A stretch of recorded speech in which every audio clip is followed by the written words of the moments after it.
Welcome back to the What Problem Are You Solving podcast, because when we ask you what problem are you solving, you find out what pays, which is an interesting What? segue into tonight's episode. But we'll get into the fun stuff. Always good to see you, Ty. Hey, buddy, how you doing? Long Good, time no good. see. I know you were out. You were out in doing workout in was it New Mexico? New Mexico. Dry as all get out. What? Hey, look, dry versus everything pollened up here. Because That's man, true. everything is green. Oh my god. Oh, It geez. finally I happened. It still. all happened at once this week. That's right. Like Mhm. you leave and it's like 60 degrees or it's 50 degrees. You come back, it's like 80 degrees. Like, what? What? My sister is she's in Minnesota. And I talked to her yesterday. She's like, the weather here is just ridiculous. Like 3 days ago, it was yesterday. 3 days ago, it was 70 degrees. There's snow on the ground today. Holy smokes. Like snow, not just snow on the ground. Yeah, Wow. like a 40-degree drop. So I'm not exactly sure what we're supposed to think of that. Well, it's the Is what weather, it is. man. It's It the is weather, what it man. is. That's So, right. what problem are you solving this week, Ty? What problem am I solving? Well, I have a big presentation on Wednesday where I'm talking to a group of faculty about commercialization and tech transfer and how they Nice. can really start to think about taking their brains, their hard work, and converting it into capital. Now, it's going to be interesting because of all the what's happening with Doge and it's happening at NIH and NSF because that's where the academy gets most of their capital to start doing this work. So it's trying to figure out, how do you get somebody who is doing sustainability work? Where do they go and find their capital to be able to do that? Right. But there's all kinds of dilutive and non-dilutive capital. In other words, there's capital that the government provides or other funders provide that is not tied to equity. And then you de-risk your problem, you de-risk your idea with that, so you can actually go out and build that out. But most of the folks that I'll be talking to have like no idea how to do this. So I was asked by as the favor of the vice president of research for this particular institution, asked me to do it. I'm like, what the heck? But leading to our conversation today, it's for free. Free. Okay, free. Free 99. Yeah, free 99. I just heard that the other day. I thought that was so funny. Like free 99. That's how much it costs. It's free 99. And we all know the Yeah. story about the 99 cents, right? Hey, that's what Steve Jobs. I think Steve Jobs was the one that did the 99 cents because people feel like they don't cross over that 0.00. They're getting a bargain for That's right. 98.98 or It's under a 0.99. buck. Yeah, exactly. That's right. It's under $1. It's 99 cents. Getting Okay, a deal. you're weird. But anyway, that's what I'm working on. And Nice. that's right. And the other positive thing that I'm working on is making sure that we get our oldest son enough money. He got the scholarship, but he still has about $4,500 for his tuition to go study in Korea, Just the study esports international and thing. gaming. So Yeah. we're still working on getting him his money. Awesome. Yeah. Absolutely. And then he gets to go to Maine, lives in Maine for a couple of, like, he'll be working in Maine for the summer for a company doing esports. So he's living his life. Nice. Gotta love it. That's awesome. It's good to hear. Good luck Yeah. on the Yeah. fundraising there. That'll be good. How about you? Thank you. Yeah. Thank you. How about you? What problem are you solving? Yeah, just right. We were talking in the green room. It's really just the dust settling after being out of the house for a week, and then hitting the ground running. It's extracurricular season, right? For all the kids doing all the sports. I feel like an underpaid Uber driver, right? Just driving around, like going here, going there. Just tell me what to wear, where to be, and what time, and I'm good. Like I'm good. I can figure it out after that. So yes, What do they it worked call that? for. Reduce the cognitive load, right? Yes, exactly. You just don't make me think. Just point me in a direction and just tell me to go, right? But I will say, one problem that has been solved for our household over the past year is shared Google calendars. Holy smokes. Like if we didn't have shared calendars where we can just see our whole family's activities at a glance and we color code it because I'm a visual person, right? And I can say, that this kid is going to this kid's going to that. Oh, by the way, those two activities are overlapping. So now mom and dad need to divide and conquer. Like it's been a godsend to visually see where all our activities are. I call it Outlook Tetris, right? Where you're trying to stack all the colored boxes together, right? That's what it feels like some days. So Well, Outlook Tetris is my I problem I'm think we solving. finally. That's good. We try to figure out in my house how to make sure that we we do it and we populate it, because you can't say I put it and it doesn't get populated. So we're still working Oh on the yeah. Oh, don't population. worry. That happens with us too. Yeah, yeah, Very, very true. Well, cool. yes, sir. Awesome. So let's segue into tonight's topic. This is really kind of a part two from last week when we were talking about is free a Yep. business model. Um, I know Adam wishes he were here because he really is the one who planted the seed of this idea. Building on, we talked about last week with products and services and how you might scale up a freemium or free business model. Where's that inflection point and so forth. But now, what happens when it comes to things like knowledge work or mentoring, right? Yeah. Where you are the service, there might need to be some other things to consider, both positive and negative, into this model. So, what are your initial thoughts, Ty, on the giving things away in a knowledge economy? So I think I love the way that you frame this. In between our last week and this week, I think I sent you all an app that is called Yucca.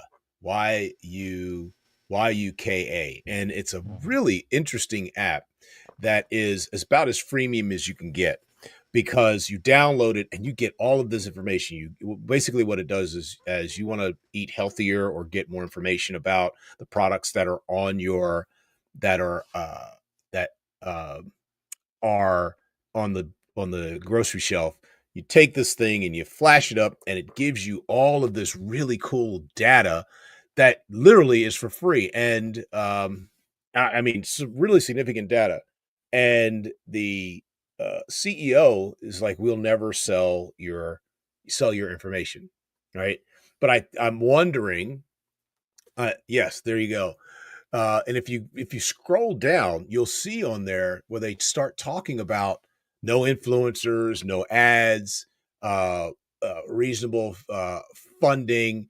They literally have put the customer at the forefront of the engagement, and it is really, really cool.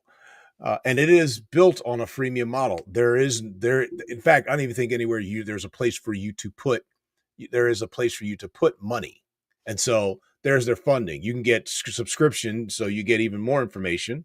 So that moves over once you go past the free, you can get the subscription. There's books, calendar services, blah blah blah blah. And the part that I really like is that they're balanced. Like all their information is completely transparent. Wow, Which is like, that's very rare for a company to say, "Here's our books. yep, Go yep. go Here's look our at it. information. Here's our P&L." And and so when I looked at that, and I'm glad that Adam was interested in this idea, and the way that you framed it is, this is a service, and you can kind of say, here's what we do. Here's our paid version. We're going to be quite upfront with you. We're going to figure it out with you. Blah blah blah. And what happens, as you put it, in knowledge work, which is much more difficult. Um, I People asking us, like, what do you do? And it's like, I work with about 8 startups. Some of them have given me some equity, very, very slight, a couple of percentage on equity. But I'm always struggling with, how do you charge? And my friends go, you just do it, right? You just do it. But how do you charge for me? Exactly. I know, John. Yeah. ABC always be closing. But how do you That's right. charge for 10 minutes of 10 minutes of, hey, I just have this thought. I was just wondering what you think. Oh, I'm cooking dinner. I'm sweeping the floor. This is what I got. I got to go. I'll talk to you later. And they Hmm. take it and they move on. Right. Um, it's, and I'm wondering as I'm saying this, if the freemium on the knowledge work where you're struggling with, do I give it away? Is it completely free? How do I charge for it? Is almost self-serving because it makes me feel good, right? Ah, As an interesting. introvert, I mean, as an extrovert, who doesn't, who kind of likes to be liked, right? Sure. Until now I'm getting older. I'm like, I ain't got time for y'all, right? Go away. Get off my Whatever. lawn.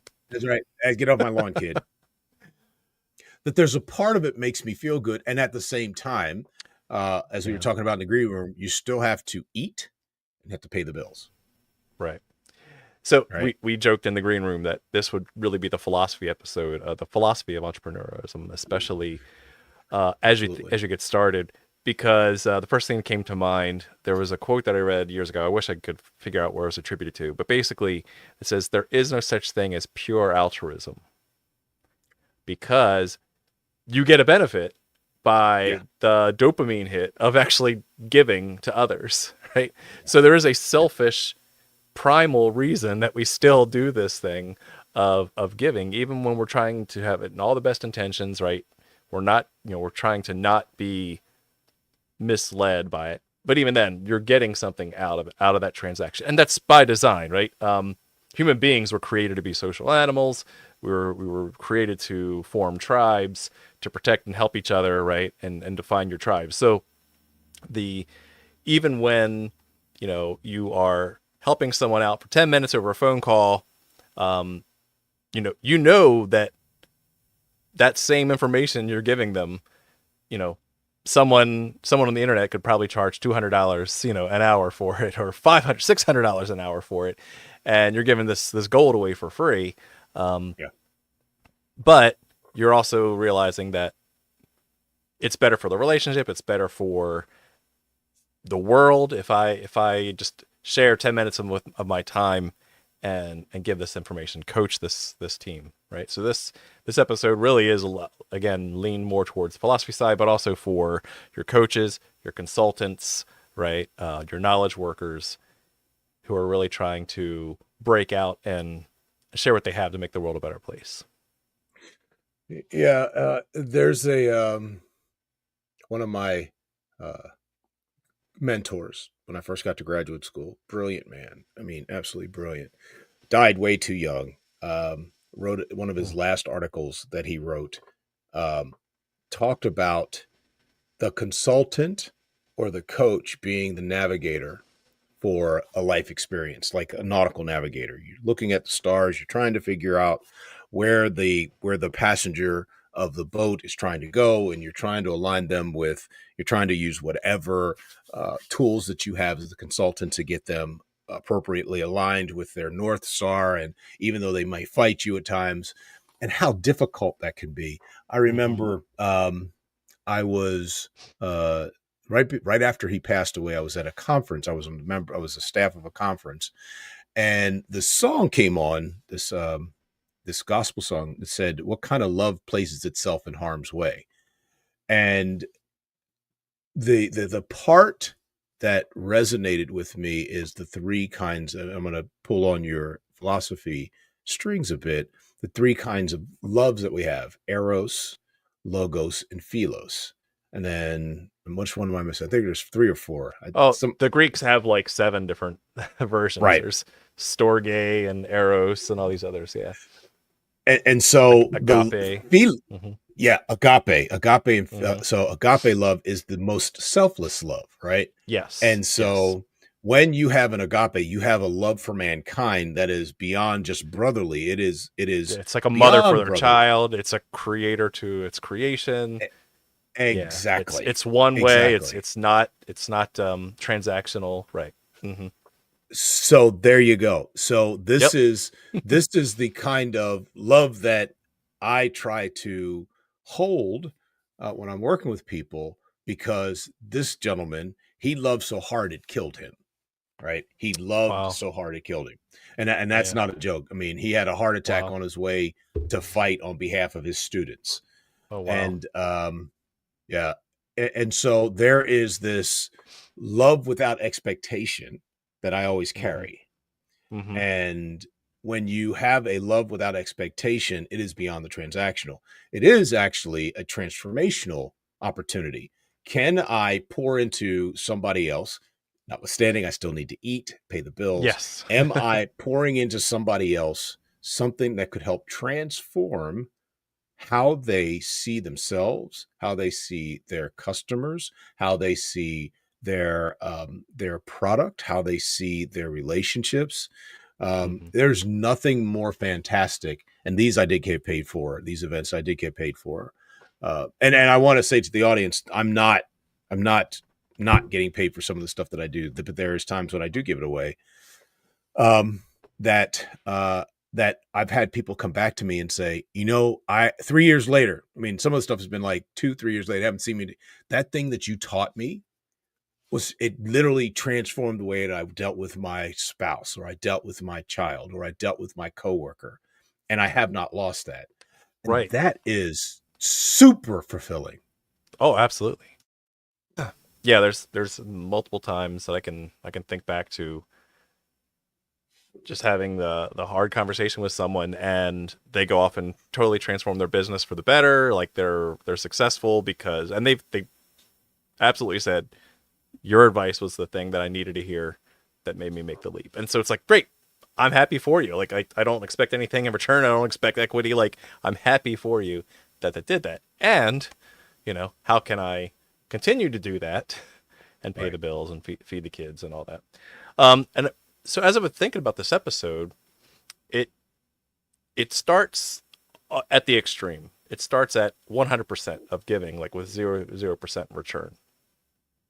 And then that led me to, okay, what are some of it's a spectrum, right? Of you can have something from maximum loss as far as like P&L, profit and loss, right? You can have those who are just, I'm giving this everything away. And if you're a business who gives away everything, you're going to go out of business like tomorrow because you're giving all your inventory away and you can't sustain it.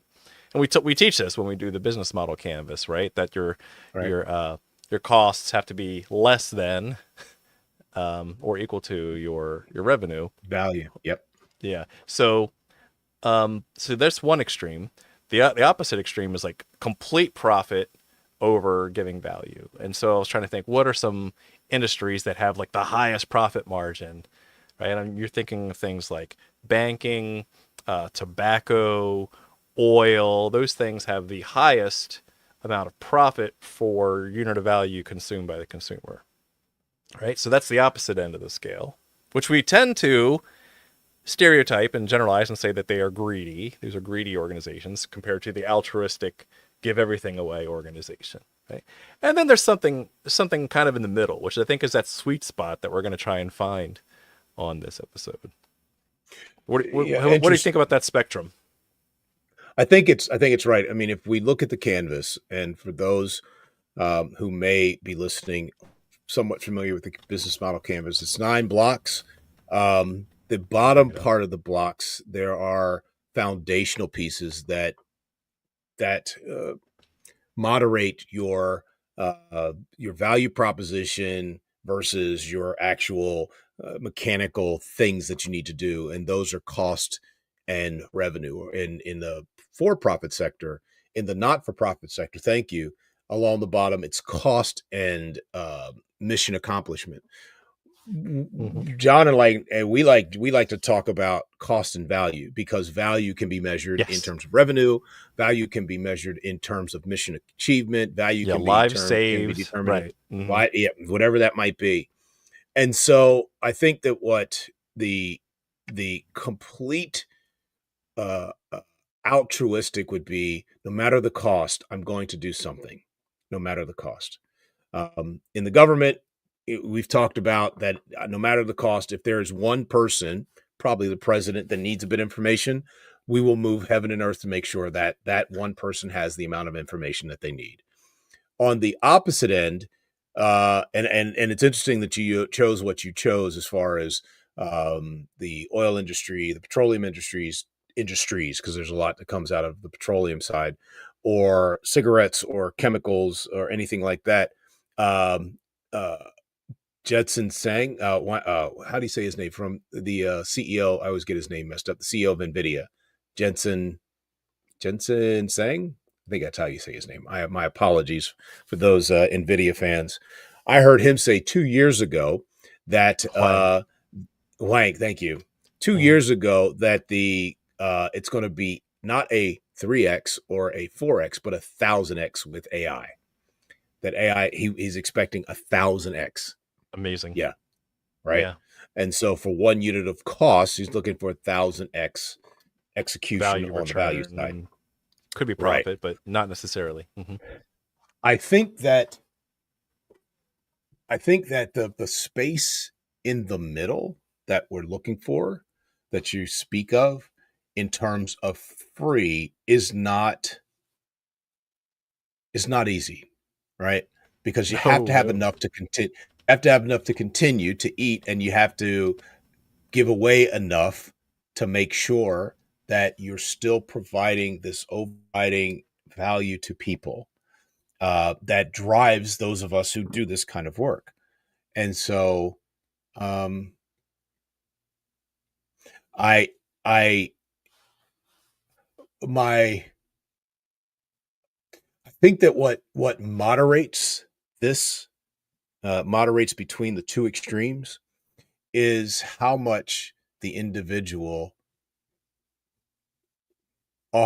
wants to offer to the world. Sounds like gobbledygook, Mhm. but I think that where I'm getting at is that how important is it for me um, to make sure that others are served? I have a really personal, very very Hmm. personal point to this. Uh, my uncle was I had an uncle who was he was a track and field athlete, good looking guy. He was a world class athlete when he was in college. He ended up with an arrhythmia. If he wouldn't have had the arrhythmia, he'd probably made it to either 72 Olympics, because he was just a beast of a hurdler. Went to teach in Nashville, Tennessee, and he ended up basically broke because he gave everything to his students because he loved them that much. He didn't have any children of his own; it was just he and his wife. And I've seen I saw some of the like the the online condolences, and it was amazing. People were like, "You were the dad that I never had. You were that person." And so, how do you find the space in our world to give away enough that at some point people go, "Thank you." Now that's fairly selfish, right? Yeah, To have people exactly. give you those kind of accolades. It makes you feel good. But at the same time, the balance is, are they going to walk away and be brilliant on their own? When I used to coach track, I used to tell my kids that the only thing I expected, because they would like, Coach Ty, I'm hungry. These are 8 to 18 year olds, right?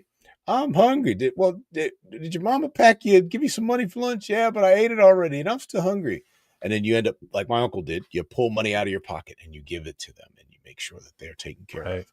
of. Hmm. The only thing I ever required from them, and I don't know about you, and I'd be interested where you're at in this, is that whatever I pour into you, that you pour into somebody else, that you give Oh it yeah. back to somebody Yeah, else. the pay it forward, yeah, method Yeah. too.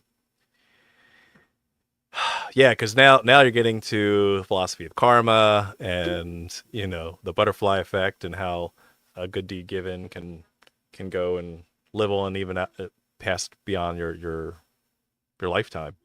So I think that's certainly an intended consequence of this giving of so much. So again, it goes, like you so eloquently said, beyond the grave, that you're changing lives, and then you know a next generation down after you're gone, which is again something inherently another part of our biology is to kind of leave a legacy, to leave a mark, right? Other than just you know eat, sleep, and reproduce, right? But then Maslow's hierarchy, what impact are we making in the world? What are we doing for self-actualization to then feel like we're leaving a mark in our short time frame that we're here?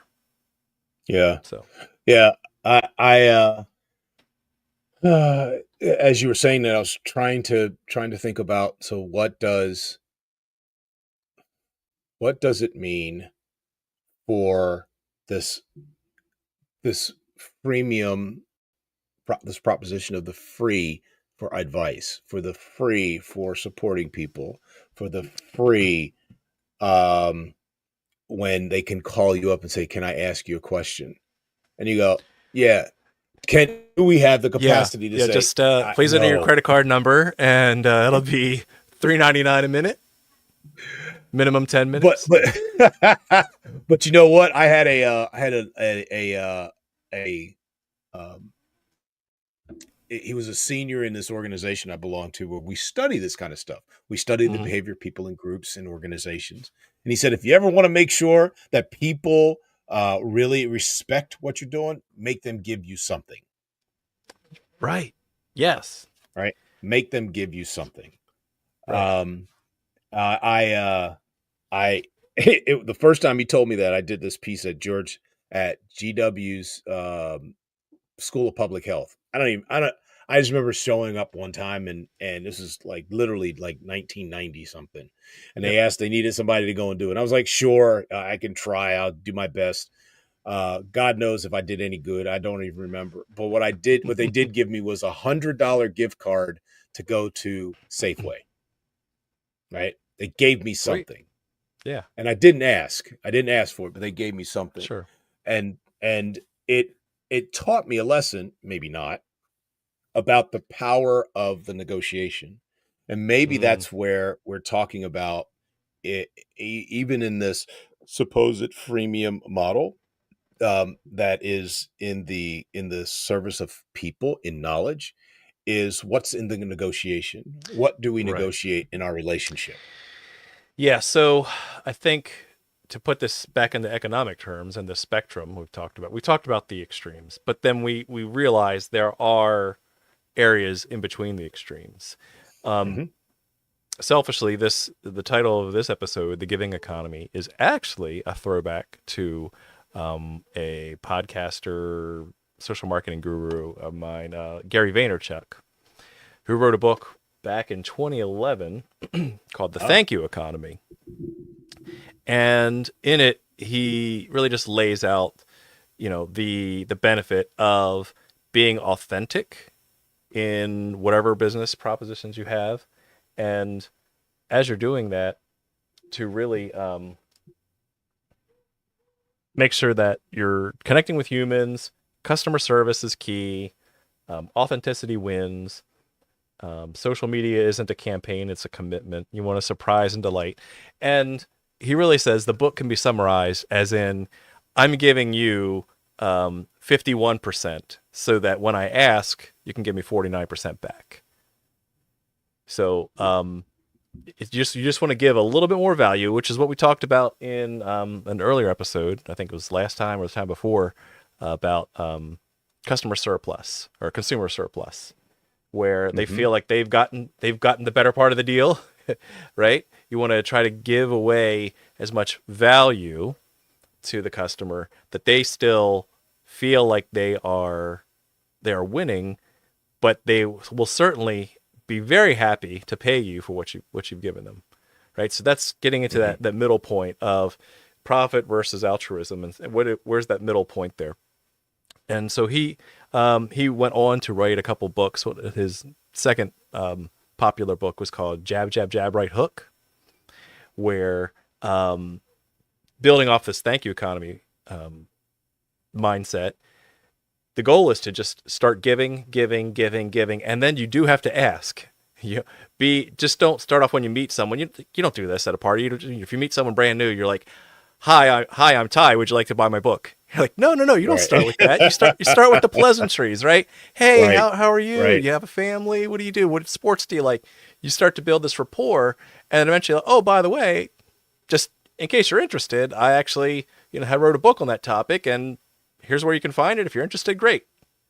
Right. And so being authentic with that, he posits that the goal is to jab, jab, jab, just to keep giving away this free value. So when you are ready, you've built enough social trust and you've already given them so much value that they psychologically feel like they have to give you something back. Like, yeah, I've listened to you for so long with all this free stuff. I might as well buy your latest book. You know, even if I'm never going to read it, it's worth the transaction because you've already given me that 51%. So I'll gladly give you some 49% back. Yeah, interesting. The things that what pops in my head is the nature of transaction and the nature of transformation. I think that no, I know that I am most interested in transformation, right? Um, Transaction to me, understand. I mean, it has to happen. You know, I give something and I get something back.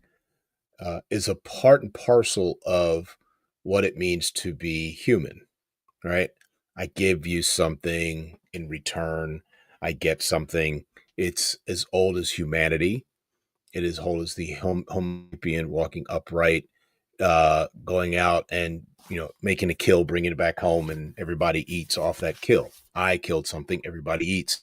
The next time you go out, you come back. If you get it, everybody eats because it allows the species to continue. But I am just as and probably more satisfied.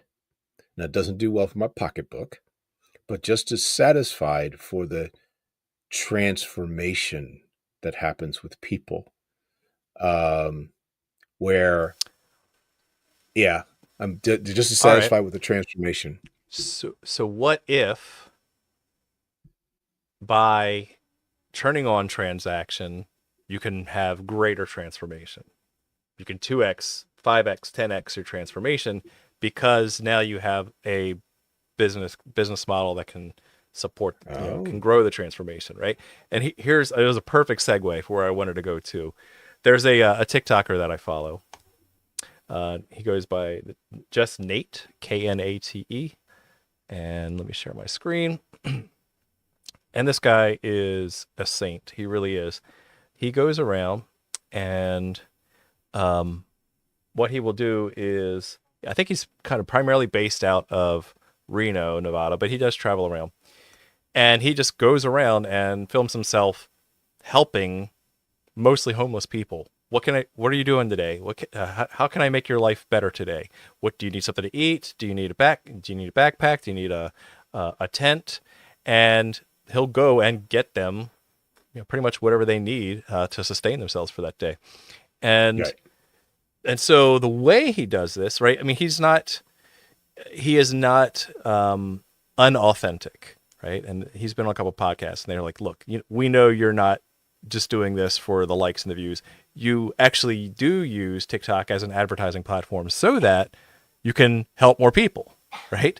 So the mere fact that you record these videos, monetize them, you can now help more people later." He happens to have on his website like a buy one give one thing. So you see the hats that he's giving away there. I could buy a hat and then I have one, and then one also goes to a homeless person in need, right? And he's just crushing it. He's just the nicest guy.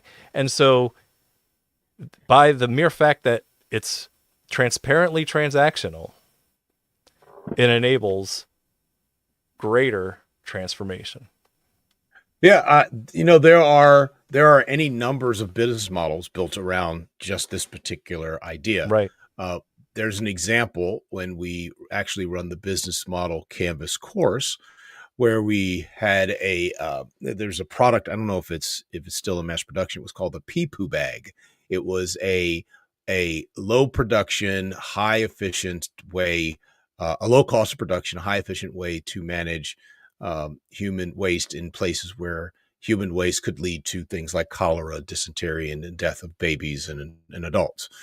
And one of the exercises is to figure out how to make sure that this thing can be self-sustaining, right? And so you play with different ideas associated with how to self-sustain it. Do you brand it to to people who have pets because they had to clean up their pets? There you go. Had to clean up their pets. Do you brand it to people who are out camping because they want to be environmentally safe, because you just don't want to poop in the side of the hill? You actually want to bury it. This thing takes care of it. It sanitizes it. It takes out any of the pathogens and blah, blah, blah. And so you figure out how to create a business model around that. And I think that for the consultant there are ways to build business models around that. And I know for me, that's what I try to do.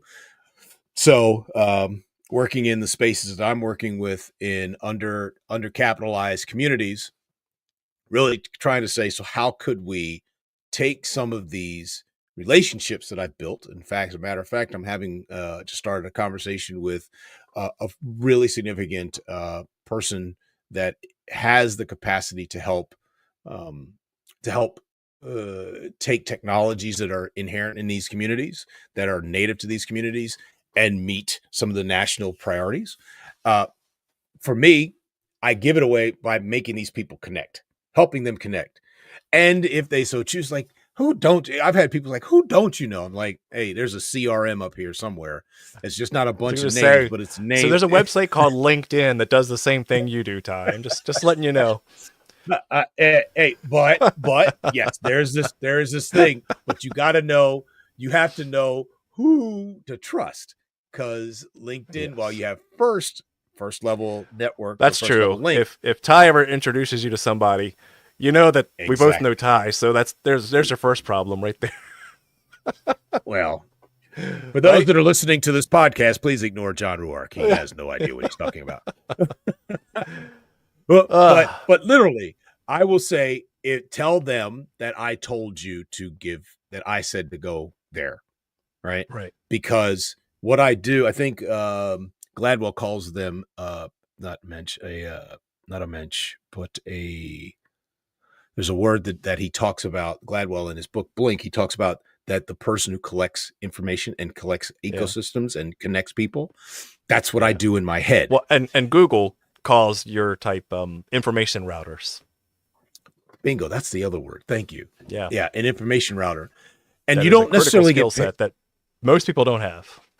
Yeah, and I think that's what I'm trying to figure out is how to get paid to do that, which is right. Part of it. Routers are routers for a reason. It is buy once and just gets used like a whipped up pony, right? Yeah. Your job is to make things happen. So you said you were much more on the transformation side, and as I was trying to think what my answer would be, I think I'm the contrast to you, and to say that I'm much more on the transactional side. In other words, I'm much more of a capitalist in the sense that I think that it is easier to do greater good if you can find some sort of value transaction that will then be like a flywheel and kind of help grow your capital so that you can give more hats out, so that you can do more things, right? Very much like the Just Nate model we just saw, right? Right. Again, it's not the only way. It's not the only business model. Like you said, we've had some really interesting examples with that Peepoo example of like, how would you fund this if you were a startup? But the goal is that there's clean sanitation, right? So how do you maximize sanitation? And if you're like trying to figure out whether should I go for grants or should I go for low value items, high ticket items, like whatever those things are. I'm not 100% like, let's all go sign up for big tobacco or big pharma or big oil, right? But I would tend to lean more towards the capital side, to say that there might be ways to keep the vision in mind, keep the goal in mind, and be able to grow a profit in such a way that you can maximize profit on the tail end, right? Especially for long tail business models and the like. It's funny. I I was trying to find it before the show. There was a web comic where a guy's praying to God, And he's like, God, like, my goal is right to do good in the world, right? And to give money and tithe and all that. And God's like, yeah, of course. And so the guy, totally thinking like me, goes, wouldn't it be better if I just held that capital, invested it in some high gain stock market options, right? Let it do compounding interest. So when I die, I get this big lump sum, right, in 40 years from now, instead of just giving like a nickel now, right? Because I want to maximize being a good person. So transactionally, I should invest that money now instead of giving it away and then give a big lump sum when I'm dead. Right? I was like, he's not wrong. I totally get where you're going. Well, I But think that is the choice of the freemium model, right? How much do I give, and at what point do I convert that to a premium service or a premium idea or a premium connection or a premium relationship? Well, maybe a relationship is too hard, but where do I? How do I you then pay for your convert that? relationships. Well, that they have it at Some word for people in that, but Las I'll leave Vegas that do that too. Go out to the ranch. Woohoo! That's right. Yeah, no, You don't pay them to stay, you but pay them to leave afterwards. that's right. You got to go, right? You got to go. But I think that is maybe this is why I could never join. I never won. I think I interviewed with Booz Allen one time, right? This is 20 plus, it was 1990s, right? Late 90s, very, very early 2000s. So it's been a long time. Mm. Uh, but I never wanted to do it because it always felt like I have the prescription for you. I know exactly what you need. And there's a transaction. Just give me some money Yeah. and I'll just give you the prescription versus let's have this conversation. Right. What is it that you're trying Right. to do? Well, Andy Plattenberg talked about that too, about some of these turnkey, large organizations that, well, you just tell us what your problem is and we'll shove the solution to you, right? Instead Yeah. of, to your point, finding what solving a problem they actually have, not what you think they have. Yeah. Because then, so if we were to still go down the track of the freemium model, so if I really pay attention to you and I try to get inside your OODA loop or whatever we want to call it to really understand the problem, can I give you enough that you come back? And I think you alluded to this very early in this conversation, that I give enough to you that there's in which you kind of turn around, it's like, dude, how do I keep you on here? Right? Right. How do I keep you with me? Right. And Mm-hmm. if you can do that, I personally, I have no problem with that. At Yeah. that point, I'm like, Well, cool. it's the shut up and take my money thing from Steve Blank, right? When their eyes Exactly. get wide and go, holy smokes, like I can't not use more of your services, Ty. Like Exactly. this is so good. Don't go anywhere because I want to make sure that you don't work with my competitor. Like, I'll write you a check. Yeah. Exactly. So that actually, what you just said, I think is a powerful conversation for anybody listening to this who's struggling Mm-hmm. with the freemium model, that it is okay to that it might be, not is, that it might Sure. be okay to Mm-hmm. give it away. And if it is such value, there's going to be a point where people are like, how do I keep you with me? And then you say, well, this is what it's going to take for you to keep me with me, Yeah. because I also have to make sure that I eat, that I do all these other pieces, right?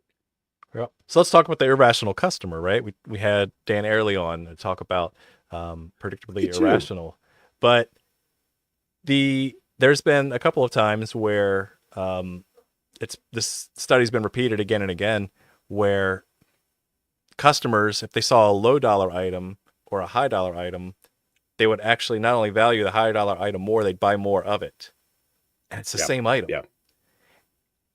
Because if it's free, they tend to put a lower value rating on it. Very good. Right? Yep. And I've been trying to have this conversation with my kids, and they're like, what? And literally just this week, one of my kids was like, why do they charge like $4 for a bottle of water at the theme park? I was like, supply and demand. Like, that's lesson number one. Let's go. Because,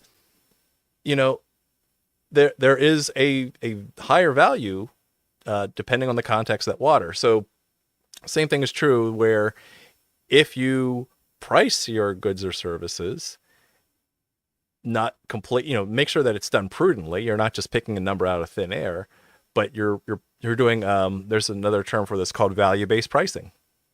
Mm-hmm. It's not how much time it took me to put together this deliverable for you or this presentation for you. It's that this content is so good that it's worth, $1,000 an hour, right? But and so you're going to charge that, not because it's just a couple PowerPoint slides, right? Or not that it took you 30 minutes to put together, but because that would be a transactional, like your labor equals your value.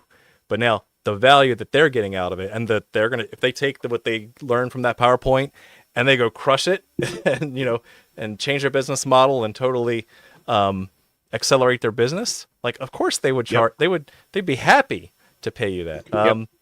Some people that, some other marketers that I follow, they say that they have their funnel process of capturing, users, and then, selling products to them, that it's basically like, if you put down the investment of setting up, $100 to get this funnel working, it's going to output, for every $100 you put in, it's going to output $1,000. It's like, you'd be stupid to not put more money in that machine, right? If there was a machine, a magic box that you put $100 in, you got $1,000 back. Like, where do I sign up? Like, let's get going. Right. I got money to spend, right? And so that's kind of where I was going with, like, that whole capital thing, is like, if you can find a way, which isn't not easy. I'm going to be perfectly frank, right? It's not easy, but once you find that way to do a starting transaction so that you can maximize impact later on. I mean, why not? Let's go for it. Yeah, I as you were saying, I was thinking about, who do I charge? I have no problem charging, right? Mm-hmm. I did some work with a big retailer about 2 years ago. I had no problem. Here's my price. Take it or leave it. I don't care. Right. Because I got other stuff I need to do, and this is just another thing that's on my checklist. But at the same time, when I have one of my students who's doing really well, hey, Coach Ty, can I talk to you? Cool. I got this idea. Cool. Let's figure it out.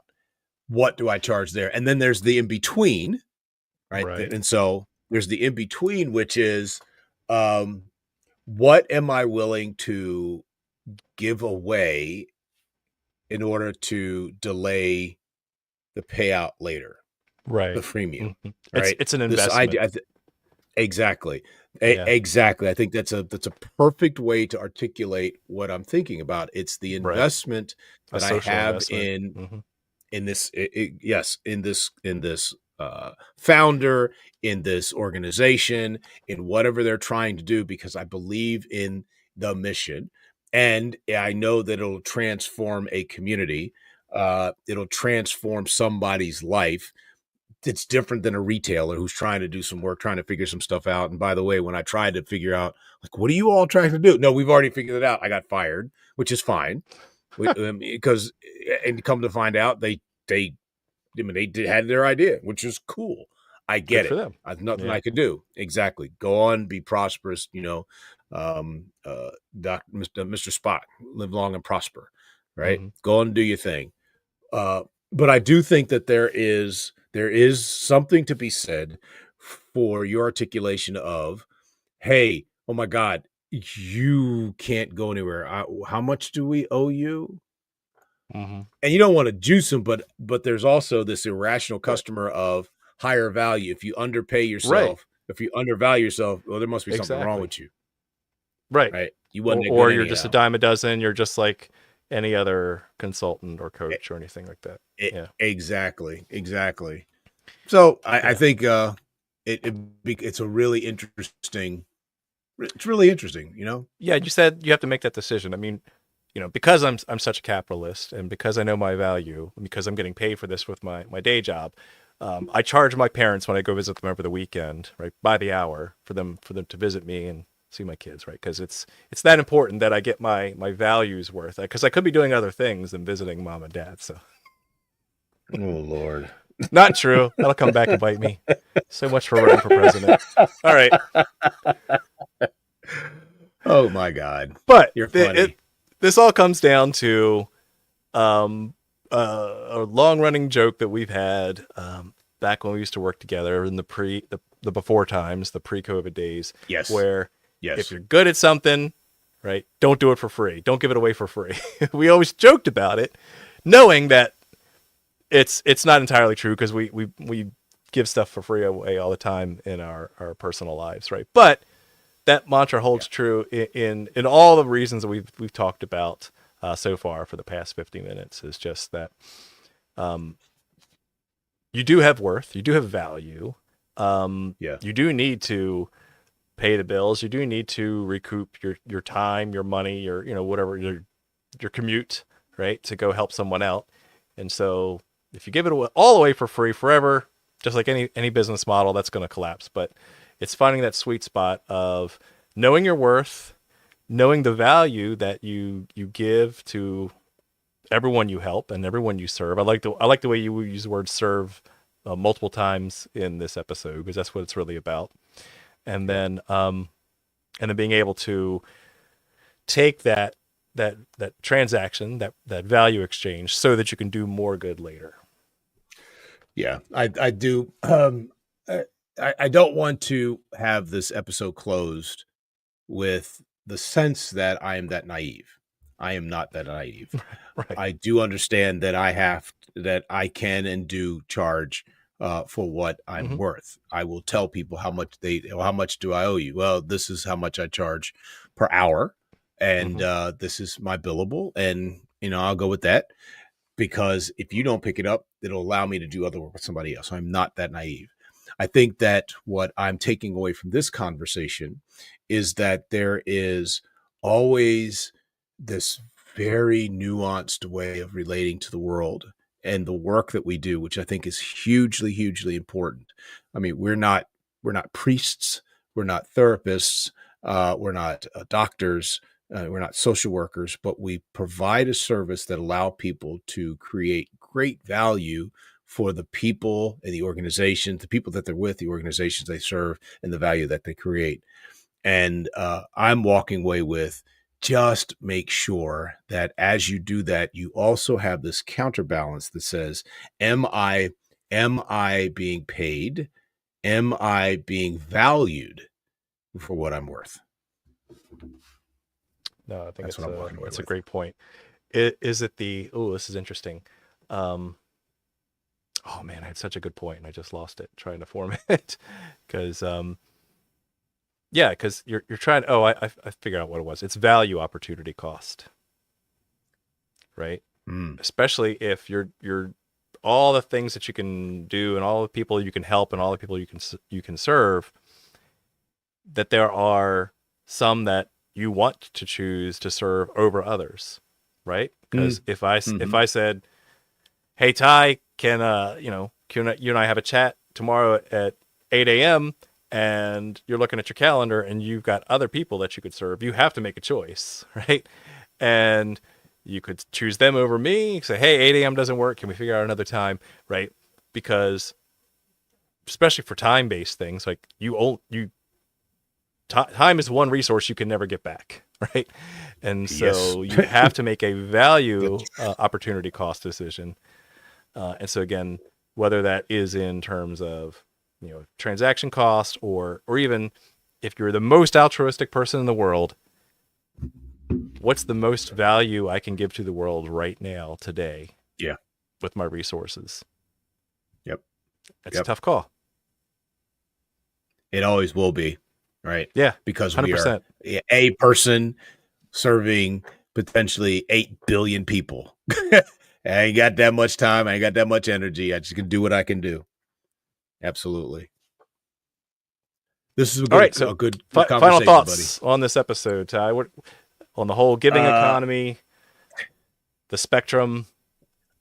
um, work till they say, "Oh my God, I need you," and always be closing. That even in the Yeah. free space, you should be closing, even in free, because people will pay you for what they think you're worth. So work hard, Dude, rock you on. got right in my head because I was going to share the Glengarry Ross. Here it is. I found the gift for you. A always, B, B, C closing. Always There you be go. closing. So whether that is for you, growing profit so that you can maximize your impact in the world, or it's always be helping, right? Whatever that looks like to you, Oh, do it. Do it. Just go out there and crush it. This has been there fun. you go, man. Yes, See you sir. next time. Yes, sir. Until next time. Next time.